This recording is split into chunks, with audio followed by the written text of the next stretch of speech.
Good afternoon.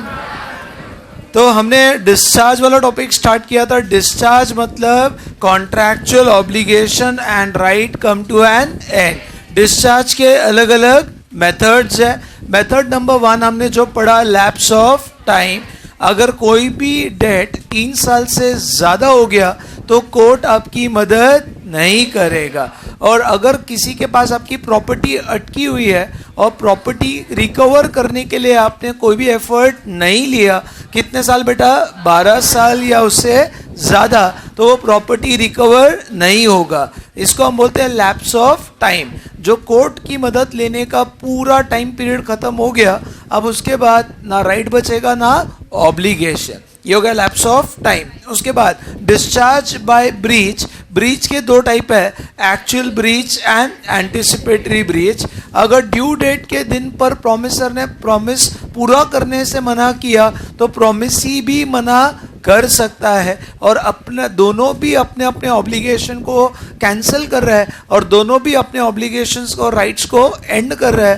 That is again a breach. Where by anticipatory breach मतलब due date से पहले अगर promiser ने प्रॉमिस ब्रेक किया तो प्रॉमिसी भी बोल सकता है मैं भी प्रॉमिस ब्रेक करता हूं। That is called as anticipatory breach. उसके बाद हमने पढ़ा डिस्चार्ज बाय इम्पॉसिबिलिटी। इम्पॉसिबिलिटी के 2 टाइप है, इनिशियल एंड सुपरवीनिंग। जो स्टार्टिंग से ही इम्पॉसिबल है इनिशियल, जो स्टार्टिंग में पॉसिबल बाद में इम्पॉसिबल है सुपरवीनिंग। करेक्ट है। जहाँ पर बेसिकली अगर आप देखते हो इनिशियल इम्पॉसिबिलिटी में 3 टाइप्स है, promisor promisee know about impossibility, promisor promisee do not know about impossibility and only promisee know about the impossibility, promisor know about the impossibility. If you see cases where the contract is discharge based on supervening impossibility, आपका test कभी भी आ सकता है।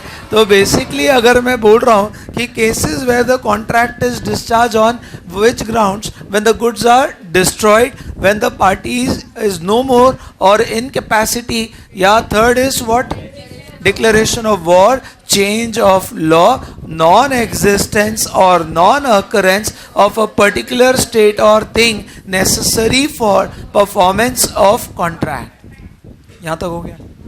अरे हो क्या नहीं?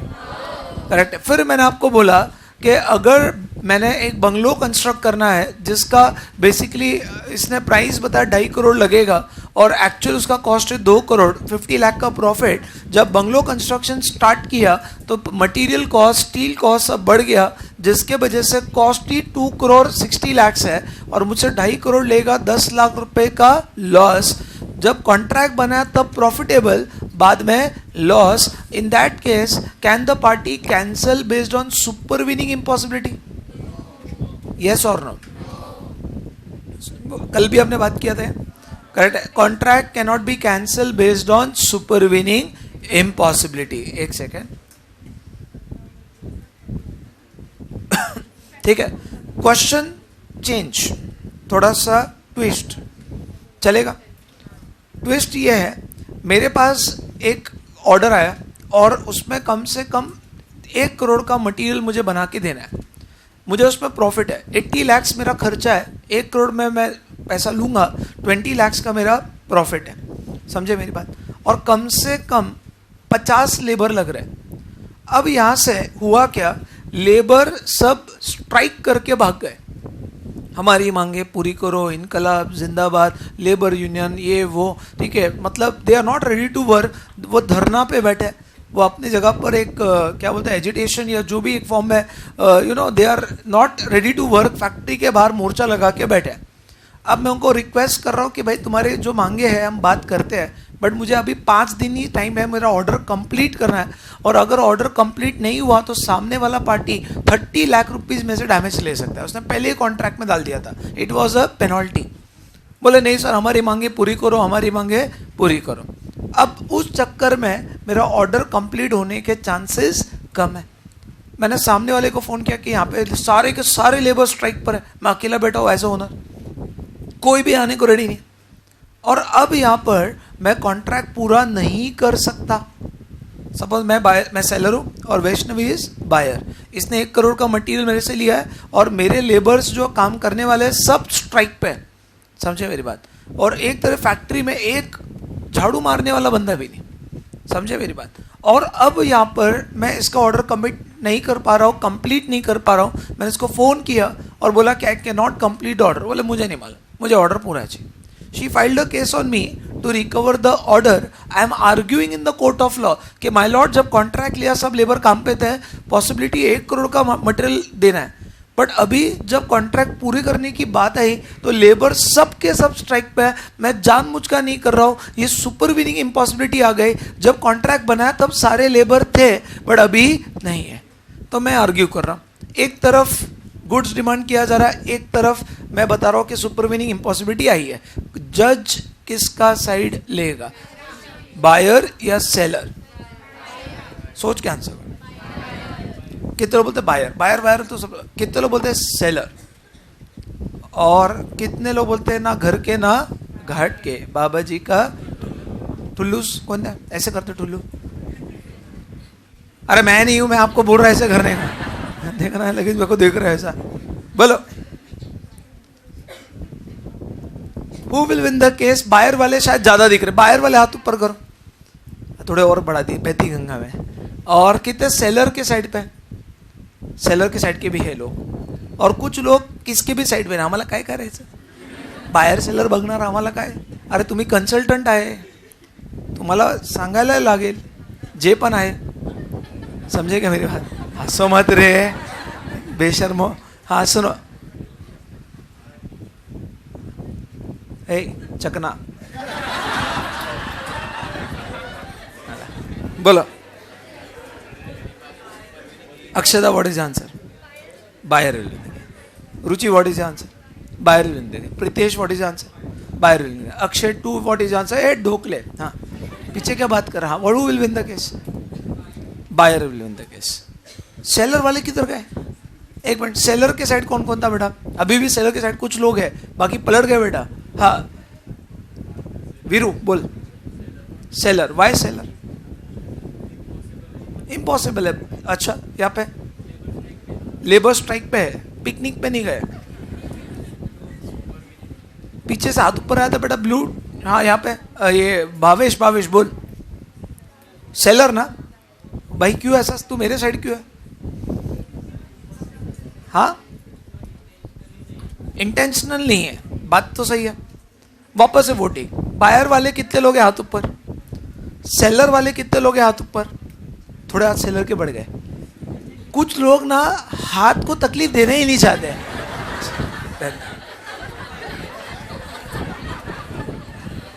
कुछ करना ही नहीं है जिंदगी में। कैसे रे, कुछ तो आंसर करो यार। 5 बार पूछ लिया मैंने, आंसर सबको मालूम है नहीं मालूम है, बट कुछ तो एफर्ट लो। वो मैं इसलिए बार बार पूछ रहा हूं, कहीं तो अपना पक्ष लो, ना घर के ना घाट के। How many are girls here? हाथ ऊपर। अब and how many are boys here? तो बेटा ऐसा जब अब इज्जत की बात आई ना, पढ़ाई में भी इज्जत की बात आती है ना। चलो आंसर बोलो। How many are in the side of buyer? थोड़े हाथ बढ़ गए। और how many are in the side of seller? Seller. और आंसर इज बाद में। Third question, third question. अरे थर्ड क्वेश्चन आंसर कुछ लोगों को मालूम है, कुछ लोगों को नहीं मालूम है। झूठ नहीं बोला। चलो थर्ड क्वेश्चन का मैं पूछ रहा हूं और आप मुझे बताओगे। ध्यान से सुनो मेरी बात, एक सेकंड, बोला आराम से बैठने दो रे एकदम। हाँ अच्छा, अब सबसे पहले मैंने आपको क्वेश्चन कंस्ट्रक्शन का पूछा था। अभी मेरे साथ एक बार हुआ था बेटा। मेरे पास एक क्लाइंट आया, मैंने आपको बताया था, और उसको एक रजिस्ट्रेशन करना था, गवर्नमेंट का कुछ रजिस्ट्रेशन, जैसे GST registration, VAT registration, income tax के फाइलिंग, तो रजिस्ट्रेशन करना था। तो मैं बोला रजिस्ट्रेशन बहुत इजी है, क्या है, फॉर्म भरने का, डॉक्यूमेंट अटैच करने का, ऑफिसर को दे के आने का, फीस जमा करने का, उनका ऑफिशियल फीस था। अभी तो बहुत सारी चीज़ फ्री कर दी गवर्नमेंट। जीएसटी नंबर 0 कॉस्ट पे मिलता है, समझे? ये बाहर नहीं बोलने का, बहुत महंगा है जीएसटी। नंबर लेने का फीस लगता है 4,000 गवर्नमेंट का, 6,000 हमारा, 10,000 तो लगेगा ना। तो वो अलग बात है, ऑफिशियली कोई फीस नहीं है। सुनो मेरी बात, सुनो। तो पहले क्या था, गवर्नमेंट हर नंबर लेने का भी फीस लेता था बेटा। Official fees, unofficial fees, professional fees मिलाकर कुछ खर्चा होता है, समझे मेरी बात। तो अब यहाँ पर मुझे लगा हो जाएगा क्या, 500 रुपये ऑफिशियल फीस है और क्या होगा, जहाँ से 500 रुपये स्टैम्प ड्यूटी। तो मैंने क्लाइंट को 5,000 रुपये बोल दिया। नया नया प्रैक्टिस, जोश में, जुनून में। क्लाइंट बोलता डन डन, ये लो 5,000 डॉक्यूमेंट्स, मेरा काम करो। मैं अब ऑनलाइन अप्लाई किया। ऑनलाइन अप्लाई करने के बाद भी ना, सबसे थर्ड क्लास बात क्या होती है, प्रिंट आउट लेके फिजिकल सबमिशन करने जाना पड़ता है। सिर्फ वो फिजिकल फॉर्म नहीं, सिर्फ online download form, print out, documents attach. अब ऑफिसर के पास जाना पड़ता है। ऑनलाइन बोलते हैं बट जाना तो फिजिकली है। ऑफिसर, उसका तो रोजी रोटी बंद हो जाएगा ना। अब मैं गया, मैंने आपको बताया था बेटा, ये 2 बार, 3 बार, 4 बार, 5 बार परेशान कर दिया। क्वेरी पे क्वेरी, आपका एड्रेस में सर्वे नंबर ये प्रॉब्लम है, नाम केस में ये गड़बड़ है, आपको ये बैंक का ये भी लगाना चाहिए था। मतलब भाई एक ही बार बताओ ना प्रॉब्लम क्या है, समझे। पहले डॉक्टर के पास गए, बोले किडनी स्टोन है। फिर किडनी स्टोन ठीक किया तो बोले तुम्हें जो भी हो XYZ, आगे अलग अलग बीमारी, एक साथ बताओ ना भाई ये पूरी प्रॉब्लम है। करेक्ट है। तो जानबूझ के ऑफिसर हैरेस कर रहा था। क्या कर रहा था बेटा, अरे कितना बोर होता है यार, घर से निकलो, गाड़ी निकालो, ऑफिसर के पे आधा घंटा पहले बैठो बाहर, फिर वो अंदर बुलाएगा, साहब बगा हमसा पेपर, वो पेपर चेक करेगा, फिर बोलेगा ये गड़बड़ है, 3 दिन के बाद लेकर आओ, फिर जाओ, फिर क्लाइंट से लो, वापस बनाओ, वापस फिल करो, वापस जाओ, फिर वापस से आधा घंटा बैठो। आधा घंटा बैठना पसंद ही नहीं मेरे को। क्यों बैठो मैं, my time is also precious. You have given a time of 3, maximum 3:10, I understand. Your 3:30, 4 o'clock बैठो, फिर 4 बजे तुम बोलेंगे पेपर गलत है, घर जाओ। ये क्या डांडिया खेल रहे हैं, समझे मेरी बात। फिर वापस गए, मैं परेशान हो गया, और नया नया प्रैक्टिस। फिर मैंने मेरे अंकल से पूछा, बेटा he is a consultant, tax consultant, not a chartered accountant. बोले यार ये ऑफिसर बहुत, अरे वो ऑफिसर की एक ही प्रॉब्लम, बोले उसको तो पैसा दे सब काम होगा। बोला अच्छा, इसलिए इतना हैरेस कर रहे हैं मुझे। मेरे को क्लिक ही नहीं हुआ था एक्चुअली, नया नया ना, नहीं समझ में आया। तो बोले इसको पैसा दे काम होगा। बोला भाई देना भी तो, क्या देना कितना। अब मैंने क्लाइंट से 5,000 लिए हैं, 1,000 रुपये गवर्नमेंट की फीस है, मेरी मेहनत तो छोड़ दो। वो ऑफिसर जो अंदर वाला ऑफिसर है वो 3,000 लेगा, बाहर वाला 2,000 लेगा, तो मैं क्या डांडिया करूँगा, खर्चा देखो ना यार। फिर मेरे को समझा, अब मुझे लगा भाई ये पड़ता नहीं अपने को, नुकसान का काम हो गया। तो पहला काम लिया है जिसमें मेरा खर्चा ही 7,000 है, सब पेपर वर्क, ड्राफ्टिंग, मेहनत, और मैं क्लाइंट से ले रहा हूँ 5,000, 2,000 नुकसान। अब मैं बताया काम नहीं करूँगा। क्लाइंट को फ़ोन लगाने से पहले I thought to discuss with my parents, पापा से, और हर चीज़ मैं पापा से कंसल्ट करता हूँ, ठीक है। पापा को बोला पापा ऐसे हो गया, जो ऑफिस में काम आया था, 4-5 बार गया, बाद में समझा ऑफिसर इतना पैसा लेता है, मुझे क्या मालूम था, बट अभी खर्चा ही 7,000 है और 5,000 मिला है, 2,000 रुपये मैं कैसे, क्या नुकसान है, तो मैं काम कैंसिल कर देता हूँ, बोल देता हूँ। बोले नहीं, तुमने एक बार बोला, अब नुकसान हो फ़ायदा हो, तुमको काम करना पड़ेगा, तुम पलट नहीं सकते, मजाक नहीं। और अब वो प्रॉफिट हो या loss, it doesn't matter, you are entrepreneur, you are consultant, you have taken a task, you have to complete the work. समझे मेरी बात, हाँ कि नहीं। तो एक तरीके से जब बिल्डर ने काम लिया था तब उसको प्रॉफिट दिखा, बट बाद में उसको बेटा लॉस हुआ। कैन ही टेल के contract cancel? Not at all. He cannot take that कि it was profitable, now it is loss making, I will discharge and it is supervening impossibility. Supervening impossibility है, loss हो रहा है, but तुमको वो adjust करना पड़ेगा, ये excuse चलने वाला नहीं है। समझे मेरी बात। Similar happened in Bangalore or other places. I traveled for a batch there 4 years back, example, and वहाँ पर मुझे लगा कि इतने बच्चे आएंगे, इतने एडमिशन, इतनी फीस, ये इतना मिलेगा, और फ्लाइट आना, होटल विटल सब खर्चा निकल के मेरे पास इतना प्रॉफिट आएगा। मैं बहुत उम्मीद से गया, ठीक है। उधर आए बच्चे कुछ गिन के 5-6। अरे यार, मैं बोला यार ये तो नुकसान हो गया। 15 दिन होटल का बिल, आने जाने का, टू एंड फ्रो का फ्लाइट, वहाँ के कैब सर्विसेज, खाना, ये सब मिलाकर मेरा खर्चा ही अगर 80,000 है और मेरे को मिल ही रहा है 60,000 है, तो 20,000 का नुकसान अलग, और 15 दिन जो मेरा अपॉर्चुनिटी कॉस्ट है प्रैक्टिस का, वो मैच ही नहीं हो रहा था। फिर पापा बोले नहीं बेटा तुझे काम करना पड़ेगा, तूने उनको कमिट किया तो बैच छोड़ के नहीं आएगा। मैं बोला भाई ये सोचने की बात है। अब बोले तू एक काम कर, वो 6 बच्चों को पढ़ा, एक भी रैंक आया ना तो तेरा अगला बैच देख क्या बनेगा। बोला ये बात पटी, 6 बच्चों को ऐसा पढ़ा है ऐसा पढ़ा है, भाई रैंक नहीं बोल सकता हूँ, वो बैच में थोड़ा वीक भी स्टूडेंट के ऊपर भी रहता है ना, करेक्ट है, बट 6 की 6 एग्जीक्यूटिव पास, बहुत कम चांसेस है बेटा, सच्ची बता रहा हूँ। क्योंकि मैं पगलो ऐसा पढ़ा रहा था कि मैं ही पढ़ रहा हूँ, बैठ बेटा तूने होमवर्क किया कि हाँ तूने पढ़ाई, 6 बच्चे ही था ऐसे बैठा था, समझे मेरी बात। अगली बार बेटा उधर बैच बनने लगे 80, 90, 100, 150, 120 और आगे जाके 200 तक टच किया वो रिजल्ट की वजह से, समझे। बट अगर मैं तब पलट जाता, पहली बात तो मुझे फायदा हुआ, वो अलग बात है, बट अगर मैं तब सोचता कि पहले प्रॉफिट है और अब लॉस है, आई शुड नॉट टेक, ऐसा चलेगा क्या? आप बिलीव नहीं करेंगे, when we started Inspire I was earning x amount, when we started sir रात से बोले तू साथ में चाहिए, टीम में दोस्ती थी, अगर पहचानते थे एक दूसरे को तो साथ में चाहिए, हम 2-3 जन हम रात को 11 बजे मीटिंग कर रहे हैं कि हम एक एकेडमी फ्लोट करनी है 4 साल पहले, 3 या 4 साल पहले। मतलब सर मेरा तो ऑलरेडी आपका, बोले तू आ बस ठीक है। अब मतलब सर कैसे होगा रेवेन्यू वगैरह, बोले तुझे क्या चाहिए बोल, बोला नहीं बस तुमने इतना वर्ड्स बोल दिया देख लेंगे। Executive was only 3 students, we remember the name and they are still in touch, okay. तो and foundation was 8 students, how many student, okay. But वो नहीं देख सकता मैं कि प्रॉफिट है या लॉस है, काम तो करना ही पड़ेगा। ये सारे एक्सक्यूजेस चलेंगे नहीं, ये सुपर विनिंग इम्पॉसिबिलिटी नहीं माना जाएगा और आपको कमिटमेंट है, काम कंप्लीट करके देना पड़ेगा। That is the case of not a super winning impossibility. Similarly second question क्या था बेटा? हाँ हाँ हाँ, लेबर स्ट्राइक पे चले गए। कितने लोग बोलते हैं कि वापस से लास्ट बार सबका हाथ ऊपर आना, कहीं तो आना, ठीक है। कितने लोग बोलते हैं कि बेसिकली लेबर स्ट्राइक पे गए तो सेलर की गलती नहीं है, हाथ ऊपर, सेलर सही है। और कितने बोलते हैं कि नहीं हमारा काय करायचे, बायर सही है। आंसर है बायर सही है, बहाने नहीं चाहिए, एक्सक्यूजेस नहीं चाहिए। अगर लेबर गए, दूसरे लेबर कॉन्ट्रैक्ट बेसिस पे लेकर आओ, काम कंप्लीट करो, समझे मेरी बात। होटल में अगर वेटर सब गायब, सब स्ट्राइक पे, तो ओनर खुद होके सब काम करेगा बेटा, मेरी बात मानो।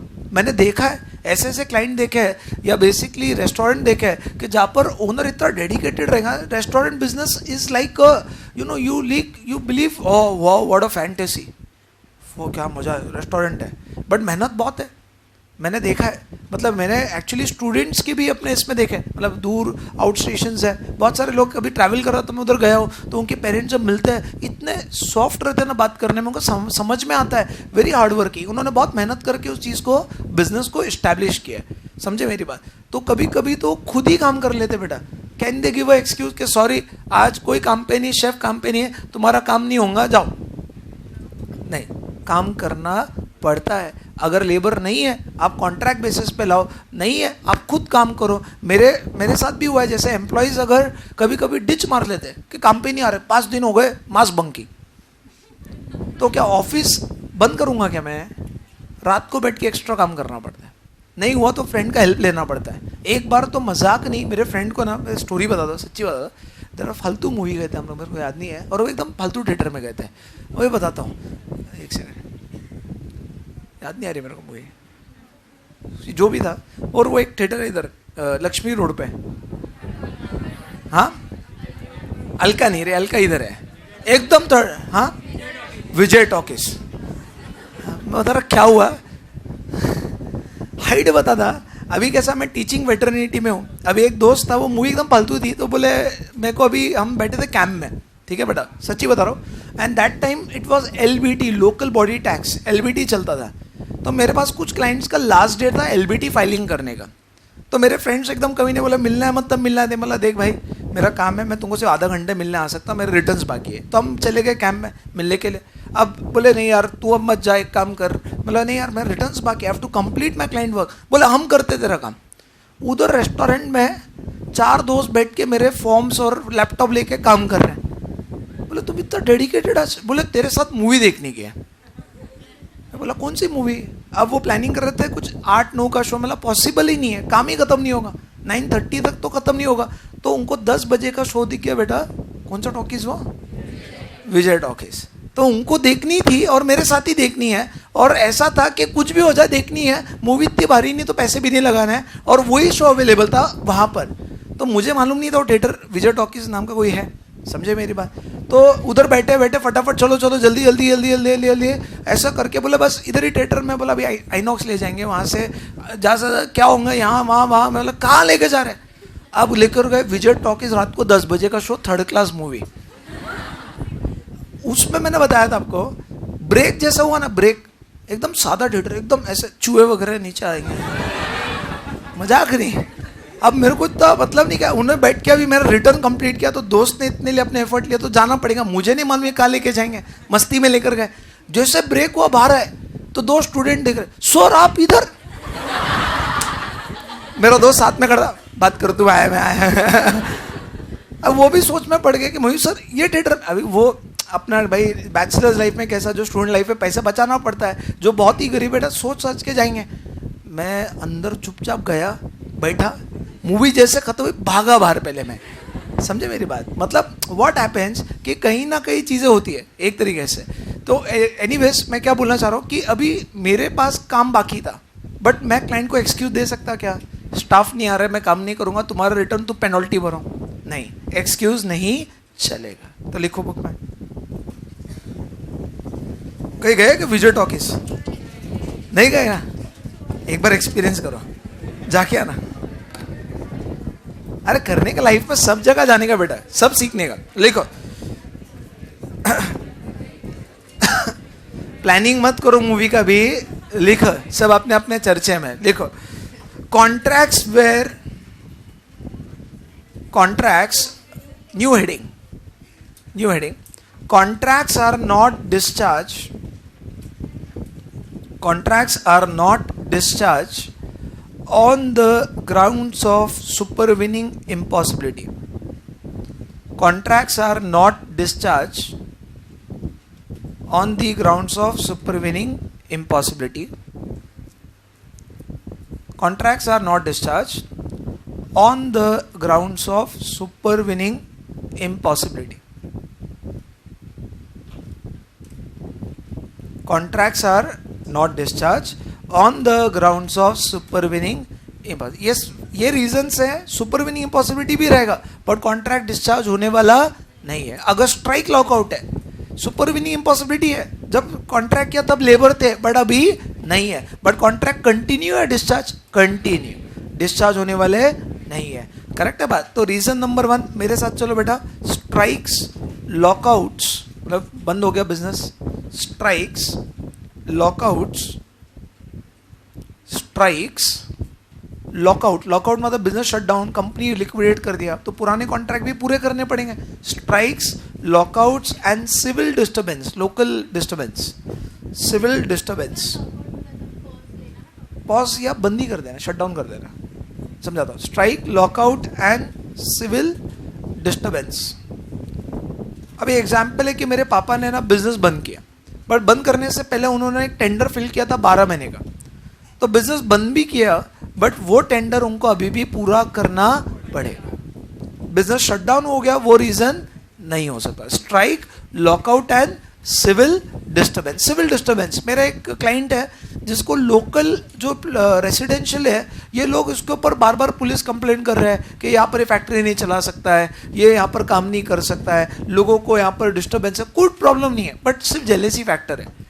तो अभी उसका कामकाज रुका दिया, लोकल रेसिडेंट ने बार बार कॉर्पोरेशन में कंप्लेन करके, फालतू रीजन देके। People will not live and not let live, that is a reality. तो अभी मैंने उसको बोला भाई तू 1-2 बार बता तेरे को क्या हेल्प चाहिए, मैं करता, बट वो कभी बोला ही नहीं। मैं उसको 4 बार बोला सब रास्ते यूज करेंगे बट तेरा बिजनेस चलना चाहिए। कोई लोग बिजनेस करते नहीं, ये जो लोकल लोग हैं एकदम सुस्तार जिंदगी वाले, ये ना काम कर रहे ना करने दे रहे, जो कर रहा उसको क्यों रोक रहे। मतलब मैं तेरे साथ जो लड़ाई करनी करेंगे, बट वो थोड़ा डर गया लोकल रेसिडेंट से। फैक्ट्री बंद करनी पड़ी, नई जगह ढूंढना पड़ा, मशीनरी शिफ्ट करनी पड़ी, लेबर्स नए ढूंढने पड़े, वहाँ पे उनका हट बनाना पड़ा, बहुत कामकाज डिस्टर्ब हो गया 3-4 महीना, समझे मेरी बात। But can he give excuse to the client who has already ordered him something? He can not give an excuse. वे बोलते सॉरी माल नहीं मिलेगा क्योंकि फैक्ट्री बंद हो गई, अभी टाइम लगेगा, डिस्टर्बेंस है। ऐसा नहीं चलता है, आपको काम करके देना पड़ेगा। समझे मेरी बात? Strike, lockout and civil disturbance. Contract discharge या कॉन्ट्रैक्ट कंटिन्यू? कंटिन्यू। सेकंड लिखो आप है, सेकंड कमर्शियल इम्पॉसिबिलिटी। बड़ा फैन तुम्हारी तरफ घुमा देना, माइक में आ रहा है। कमर्शियल, थोड़ा सा घुमा दो तुम्हारे साइड। हाँ, कमर्शियल इम्पॉसिबिलिटी। कमर्शियल इम्पॉस, पहले कॉन्ट्रैक्ट प्रॉफिटेबल है बट अभी लॉस मेकिंग हो गया, तो can you discharge the contract? इसको बोलते हैं कमर्शियल इम्पॉसिबिलिटी। ब्रैकेट पे लिखना है, initially the contract is profitable, initially the contract is profitable, but later on, initially contract is profitable but later on it is loss making contract. Later on it is loss making contract, loss making contract, and it will not be discharged.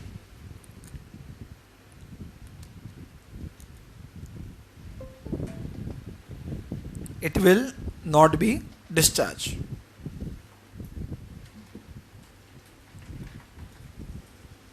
Next, third point, default of third party. Default of third party.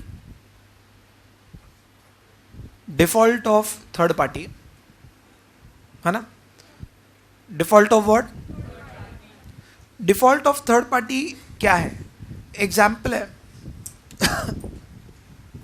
मेरा पूरा dispatch, pen drives, encryption, copying, dispatching, everything, compression, बहुत सारे process है बेटा। Business बहुत सिखा देता हमको जिंदगी में, सच्ची बता रहा हूँ। मतलब इतना कुछ सीख गए ना हम लोग, मतलब और सीखना भी बाकी है। And still we believe that we have lot of things to do in our life. सोचो आप, इतना कुछ होके भी हमें लगता है कि बहुत कुछ करना बाकी है, सीरियसली। तो अभी हमने एक कंपनी ढूंढी है जो हमारा पूरा एक काम देखता है, जो जिसमें लगभग 20 people are working in that team. It's outsource का बिजनेस जो हमारे पूरा काम देखता है।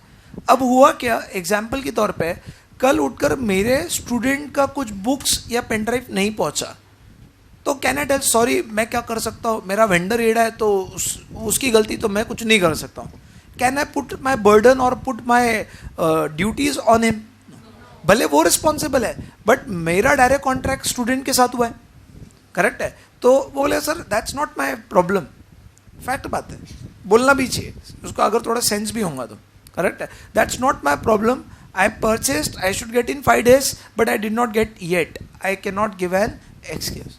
एक बार क्या हो गया, कुरियर के थ्रू, DTDC के through, I was sending that parcel to some Uttar Pradesh, some city, I don't remember, but it reach in Delhi. जब कंसाइनमेंट ट्रैक करा, गलती हो सकती है ना, ह्यूमन एरर, करेक्ट? इतना करोड़ों के कंसाइनमेंट जाते हैं इतने बड़ी कंपनी में, तो कहीं ना कहीं आगे पीछे हो सकता है। तो अब वो स्टूडेंट को कॉल आया कि सर फ्रैंकली बोलूँगा sir, almost 10 days I did not get my, and I was waiting for last almost 1 week, उससे ज़्यादा हो गया। मतलब बेटा just hold on, I check. बोले बेटा I can't help it out, courier company की गलती है, उन्होंने दिल्ली भेज दिया। बोले सर वो मैं क्या कर सकता हूँ? ला, ये बात स्टूडेंट का सही है यार, I should accept it. He said it in a very polite manner. बोले sir sorry but you know it, I did not receive it, that's a fact. बोला हाँ, ये बंदे ने इस बात तो सही बोली। मैंने इतनी बैंड बजाई कुरियर कंपनी की, इतनी बैंड बजाई, मतलब अल्टीमेटली काम करवा के लेना पड़ता। Output is important, it's not about blame game, समझे? उसको नया पार्सल अलग से भेजा, मैंने डैमेजेस वगैरह कुरियर कंपनी से रिकवर किया, but I can not give a excuse that it's a third party fault, so I am not responsible. समझे मेरी बात? तो can I give a excuse that third party की गलती है तो मेरी गलती नहीं है? Not at all. समझे मैं क्या बोलना चाह रहा हूँ? हुआ है कभी आपके साथ ऐसा? थर्ड पार्टी, सोचो आपने किया होगा या आपके साथ हुआ रहेगा। स्कूल में होता है जैसे, एक दिन एब्सेंट है तो किसी की तो बुक ले गया, हाँ, और पता चला रात को कि अरे कुछ तो फंक्शन है तो कल भी नहीं जा सकता। तो आपने बुक दिया ही नहीं? किसी और फ्रेंड के साथ भेजा लेकिन उसने नहीं दिया। अरे सही बात है। सब रेवा ने वर्षा से बुक लिया, अब अगले दिन वर्षा को बुक सबमिट करना था कॉलेज में या स्कूल में, रेवा ने अक्षदा के थ्रू बुक भेजा था, ये स्कूल नहीं जा पा रही, बट अक्षदा ने बुक दिया नहीं. वर्षा बोलती मला काय करायचं, तुम्हारा काम है बुक लाकर देना, मुझे मिला नहीं वो प्रॉब्लम है. Can she give a excuse के सॉरी, रेवा बोलती है सॉरी वो तो अक्षदा को दिया था, उसको नहीं समझ में आता है क्या. तो वर्षा बोलेगी कि मुझे नहीं मालूम, मुझे मेरा बुक चाहिए. You can not give a excuse that यहाँ पर अक्षदा की गलती है. समझे क्या हुआ है. और कोई एग्जाम्पल.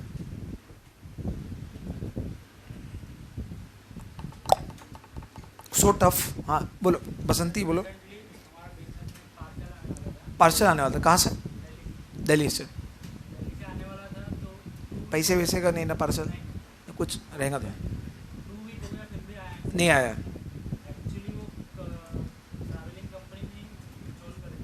चोरी कर दिया, झोल किया था. ओके हाँ, तो उन्हें अपने पास ही रखा पार्सल.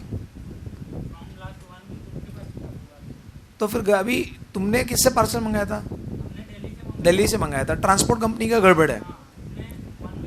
1 वीक हो गया. Okay very true. आ सकते हैं बेटा. बायर यहाँ पर है, सेलर दिल्ली में है. सेलर ने ट्रांसपोर्ट कंपनी के थ्रू माल पुनः भेजा, ये जो बोल रहा है, बट ट्रांसपोर्ट कंपनी ने अभी तक माल दिया नहीं है. जो भी पार्सल है 1 वीक हो चुका है. तो यहाँ पर बायर बोलेगा भाई मुझे तो मिला नहीं है, सेलर बोलेगा मैंने तो भेजा. बोले वो तुम बात करो ट्रांसपोर्ट कंपनी से, हम क्या करें. समझे मेरी बात. Very true. और लास्ट एग्जाम्पल.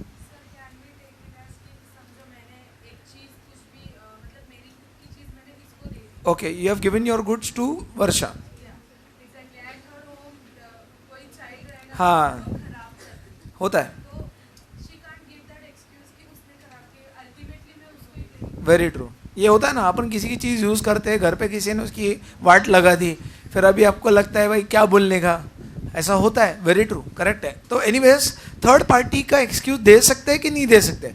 नहीं दे सकते. एक्सेप्शन. ये थर्ड हो गया. Third point. पहला पॉइंट क्या है बेटा. Commercial strike, lockout, disturbance. Second क्या है. Commercial impossibility. थर्ड क्या है. Default of third party. अब फोर्थ लिखना पार्शियल इम्पॉसिबिलिटी. फोर्थ लिखना है पार्शियल इम्पॉसिबिलिटी. पार्शियल इम्पॉसिबिलिटी क्या रहेगा. ये नहीं हो भी सकता है, नहीं भी नहीं हो सकता. ऐसा नहीं होगा. हाथ ऊपर करो. क्या समझ में आता है इसे. Kartik is trying to tell something. Try कर रहा है. तेरे को आता है इससे पूछ रहा.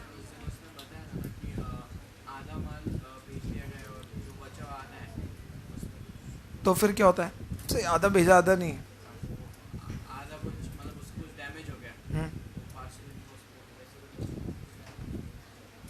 क्या लगता है. क्या बोला. Not fully enforceable and alternate options.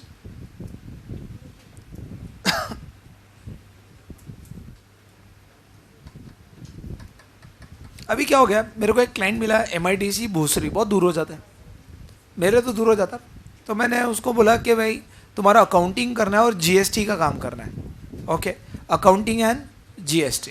और मैंने एक स्टाफ अपॉइंट किया कि तू उधर जाएगा, काम करेगा. मैं वीक में, महीने में एक बार उधर जाके काम चेक करूँगा. और मैंने फीस कोट किया बेटा 1 लाख. ठीक है. अब वो जो स्टाफ है उसको मुझे मंथली देना है सिर्फ 4,000 रुपये.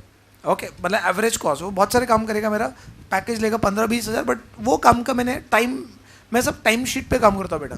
वो स्टाफ का कितने आवर्स मिले हैं, उस आवर्स का कितना काम हुआ, उसकी वर्थ कितनी है, उसमें से उस क्लाइंट पे कितने आवर्स चले गए, उसका कॉस्ट कितना हो गया. ये लाइफ है. Time is money. ओके तो मैंने कैलकुलेट किया कि वो स्टाफ मेरे पास 26 डेज काम करता है. 26 डेज में से 10 आवर्स ग्रॉसली प्रेजेंट है, 8 आवर्स इफेक्टिवली प्रेजेंट है. तो 26 इंटू 8 आवर्स, ये कुछ नंबर ऑफ आवर्स हो गए. सपोज एग्जाम्पल 150 आवर्स वो मेरे पास काम कर रहा है. एग्जाम्पल ले रहा हूँ मैं सिर्फ. ठीक है ज़्यादा ही होता है, मैं बहुत छोटा नंबर बोला. 150 से बहुत ज़्यादा होता है, बट 150 आवर्स. 150 आवर्स का मैं उसको 20,000 दे रहा हूँ. तो पर आवर कितना हो गया, इनटू उस क्लाइंट पे कितना टाइम डाल रहा है, वो सब कैलकुलेट करके मैंने डिसाइड किया कि इस बंदे को 4,000 रुपये उस काम का देना है. मुझे क्लाइंट से एवरी मंथ आना है बेटा 9,000 रुपये. हो गया बस रफली. मतलब मेरा प्रॉफिट कितना हो गया 5,000. This is business. सैलरी दो, उनसे काम उनका 10,000 दे रहे तो उनसे वर्थ 40,000 काम कराओ। अगर किसी को 10,000 दे रहे उससे फायदा सिर्फ 5,000 का हो रहा है तो काम पे रखेंगे क्या?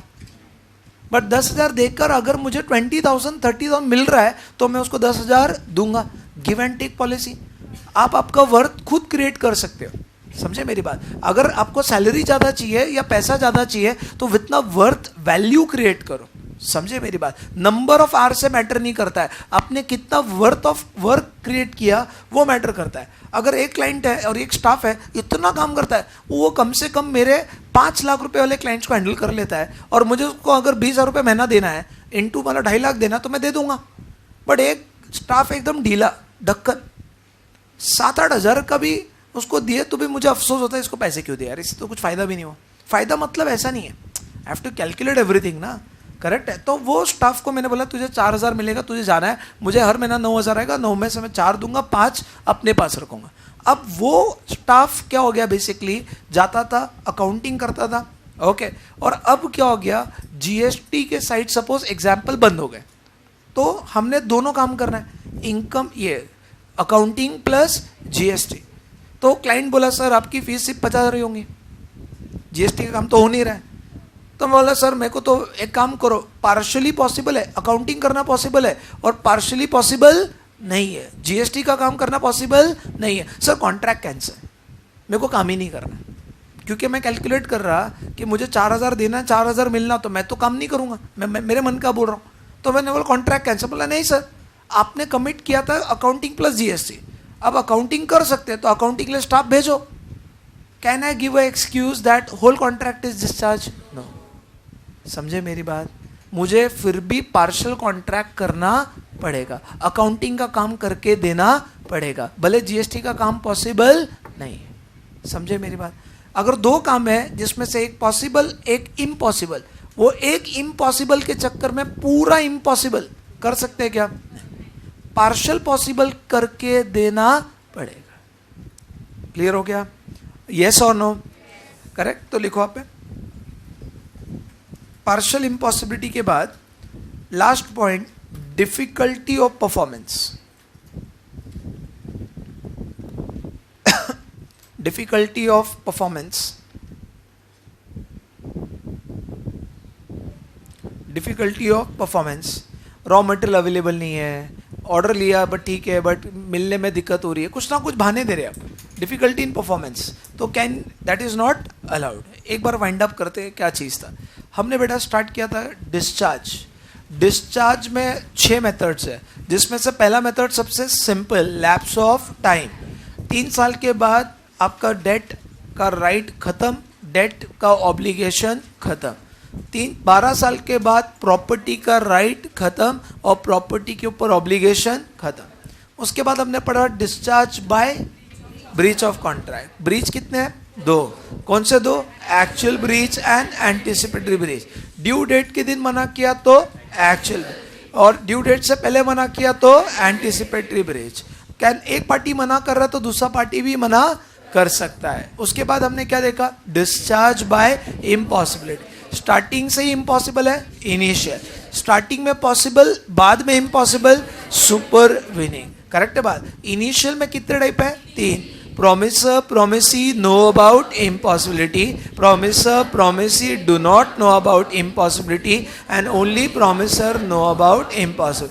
सुपर विनिंग में कितने पॉइंट है? 5। कौन से 5? Destruction of subject matter, death और personal incapacity of war, change of law, existence or non-occurrence of a particular state or thing necessary for performance of contract. कौन से केस में सुपर विनिंग इम्पॉसिबिलिटी है but contract discharge नहीं होता है? When it is what? There is a strike, lockout और disturb है। Contract continue, discharge continue. Second क्या है? Shall impossibility, contract continue, cancel, continue. Third क्या है? Default of third party, contract continue, cancel, continue. Partial impossibility, partially possible है, partially impossible है। Can the whole contract discharge? No, but can the partial part continue? Yes. And the last is difficulty of perform. Query पूछोगे आप? कुछ बच्चों को नहीं भी समझाऊंगा, चेहरे से दिख रहा है इसलिए काम है, क्वेरी पूछोगे। डिफिकल्टी ऑफ परफॉर्मेंस सिंपल है, कल सपोज एग्जाम्पल है कि क्लाइंट ने मुझे बुलाया मुंबई मीटिंग में, मैंने उनको कमिट किया कि yes I will travel and come on 2 September. Okay, अब 2 सितंबर को मेरे घर पे कोई फंक्शन है। मैंने क्लाइंट को बोला सर मुश्किल हो रहा है थोड़ा आना, मैं नहीं आ पाऊँगा। बोले सर वो आप देखो सर, आपने कमिट किया, हमने पूरी मीटिंग डिसाइडेड है, अब क्लाइंट रेडी है पोस्टपोन करने तो प्रॉब्लम ही नहीं है। बट बोलता मैं 2 को ही मिलना चाहता हूँ, फिर मुझे सारा फंक्शन गैदरिंग ट्रिप छोड़ के जाना पड़ेगा। डिफ़िकल्टी ऑफ परफॉर्मेंस है, मैं नहीं जा पा रहा था बट छोड़ के सब जाना पड़ेगा। ओके, और क्वेरी? हाँ बेटा, पार्शियल इम्पॉसिबिलिटी। पार्शियल पे और एक एग्जाम्पल ले सकता हूँ बेटा। पार्शियल में बताता हूँ, अभी बताता हूँ। और कल और एक चीज़ रह गई थी, मेरे को याद नहीं आ रहा था सर। हाँ, स्पेशल डैमेज वाला। हाँ, तेरा अभी क्लियर करता हूँ, इसका मैंने अब तक सोचा नहीं इसलिए। हाँ 2 मिनट रुको, और बहुत सारे एग्जाम्पल आ सकते हैं। और बोलो, पार्शियल इम्पॉसिबिलिटी बताता हूँ। हाँ, डिस्ट्रक्शन ऑफ सब्जेक्ट मैटर। क्या प्रॉब्लम है? गुड्स खराब हो गए, गुड जल गए।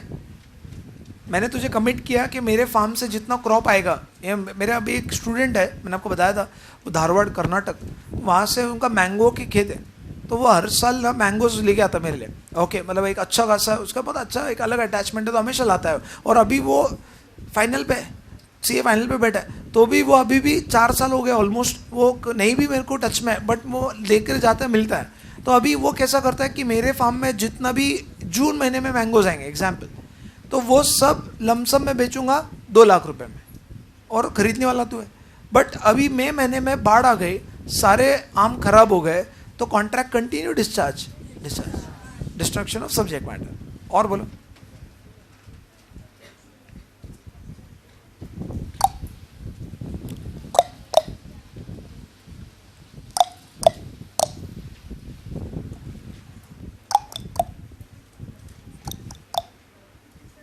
बीट द बॉक्स आता है किसी को? कोई करता है? वो बीट नहीं का वो, हाँ एक स्टूडेंट करता था बहुत ज़बरदस्त। कभी किसको आता है यहाँ पे सीखे? मेरे को भी नहीं आता है, मैं पूछ रहा हूँ। गूगल करना है, जिन लोगों को नहीं मालूम कोई बात नहीं, गूगल करके देखना बाद में, ठीक है? ज़बरदस्त। हाँ बोलो, और कोई?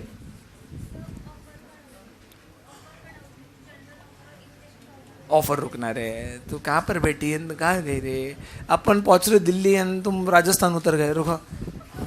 हाँ 2 मिनट में करता है। और बोलो, कोई नहीं, ऐसा हो ही नहीं सकता। एक उसका एक है। हाँ बोलो,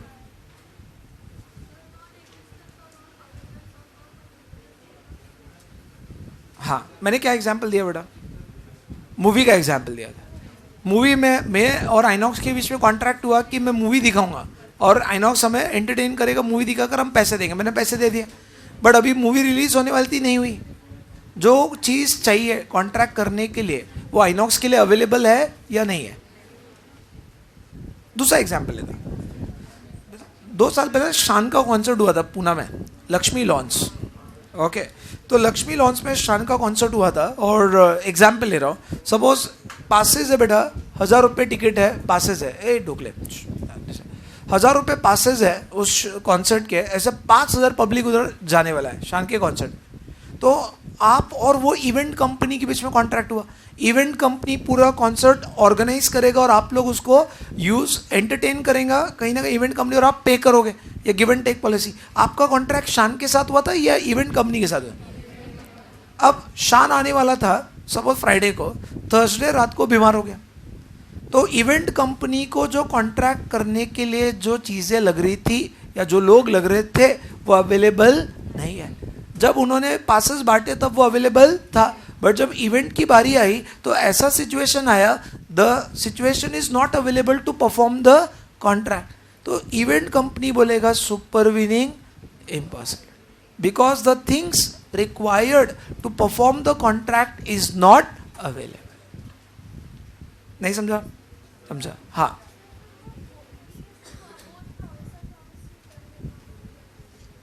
हाँ, क्या हो गया उसमें?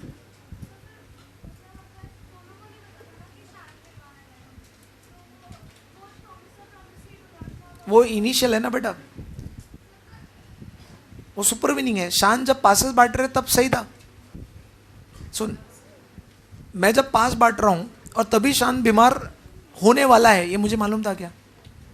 अक्टूबर में पासेस बांट रहा हूँ और दिसंबर में कॉन्सर्ट है, ठीक है ना बात? तो तब जब पास बांट रहा था तो शान वॉज ऑल ओके, बराबर है, ऑल ओके। जब कॉन्सर्ट परफॉर्म करना तब बीमार है, तो promise of promise he don't know, but impossibility happened later on. Super very.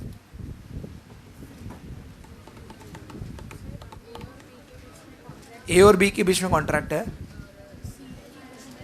सी की दुश्मनी बी के साथ है, मैनिपुलेट करता है कि उसे कॉन्ट्रैक्ट मत कर, ऐसा होता है। हाँ, ब्रीच करता है, होता है। क्यों डिस्चार्ज? ब्रीच बोलते हैं उसको। और कॉन्ट्रैक्ट हो चुका है कि नहीं हो चुका है? हाफ हुआ है, हाफ नहीं हुआ मतलब क्या? ऑपरेशन आधा किया, आधा बाकी है, ब्रीच है ना, तो कॉन्ट्रैक्ट बन चुका है ना, और आधे गुड्स डिलीवर हो गए, आधे बाकी है, तो ब्रीच माना जाएगा। अब वो रीजन जेन्युइन हो या नॉट जेन्युइन हो, ब्रीच तो ब्रीच है। अच्छा एग्जाम्पल, एक बार क्या हुआ, एक ग्रुप ऑफ स्टूडेंट्स थे, तुम्हारे लिए बोल रहा हूँ, ग्रुप ऑफ स्टूडेंट थे, 10 स्टूडेंट्स थे, एग्जाम्पल ले रहा हूँ अभी, ये मेरे को ऐसा ध्यान में आया, बोल रहा हूँ 10 स्टूडेंट्स हैं, और वो बोले कि सर आप हमें एक काम करो, आप हमें 2 सब्जेक्ट पढ़ाओ, हमें एग्जाम से पहले 15 दिन पहले आपकी मदद चाहिए। मैं बोला बेटा मदद बिदत कुछ नहीं होता है, I am a commercial person, ठीक है ना बात, चैरिटी के लिए नहीं बैठा हूँ मैं, चैरिटी अलग से कर लूँगा मेरी लाइफ में जहाँ जहाँ मुझे इच्छा है, but I am helping you out, तो I expect a remuneration, because मैं सब टाइम छोड़ के आपको पढ़ाऊँगा। बोले सर ठीक है, आप 2 चीज़ एक काम करो, आप हमें ये सब्जेक्ट और ये सब्जेक्ट पढ़ाओ, एक्स एंड वाई सब्जेक्ट, ठीक है बात? बोले ठीक है डन, आप 15 स्टूडेंट पढ़ाने का मेरी इतनी फीस होगी, वो लोग एग्री हो गए। ओके, बाद में मुझे मेरा एक अलायंस था, मुझे नहीं मानता कि I can not teach subject Y, I can only teach subject X because of the agreement with someone. तो अभी क्या हुआ, मैंने उनको बोला बेटा देख मैं सिर्फ एक्स ही पढ़ा पाऊंगा, वाई में पढ़ा नहीं सकता हूँ, तुम्हारा पर्पस पूरा ही नहीं होगा, तो क्यों टाइम पास कर रहे हैं, आप एक काम करो एक्स और वाई खुद ही पढ़ लो। तो बोलेंगे सर नहीं नहीं नहीं, आपने एक्स एंड वाई बोला, वाई पॉसिबल नहीं है मैं समझ सकता हूँ, बट एक्स तो पॉसिबल है, तो आपको एक्स सब्जेक्ट तो पढ़ाना पड़ेगा। बोला यार ऐसा मत कर यार, तुम ऑल द वे ट्रैवल करोगे, मुझे बुरा क्या लग रहा, ट्रैवल करेंगे जाएंगे आएंगे, एक सब्जेक्ट के लिए मैं 1 घंटा दूंगा और उनका वो पर्पस पूरा नहीं होगा, तो यू डोंट कम ओनली। बोले नहीं सर हमें एक सब्जेक्ट पढ़ाओ। Are you able to understand? Partially possible, partially impossible. Can I discharge the whole? No, partial part I have to perform, इसका बाकी रह गया तुम्हारा लाइन। और बोलो पॉ पॉ पॉ पॉ, हो गया क्या? चलेगा। तो आज के लिए इतना ही। जय हिंद, जय महाराष्ट्र, जय माता दी।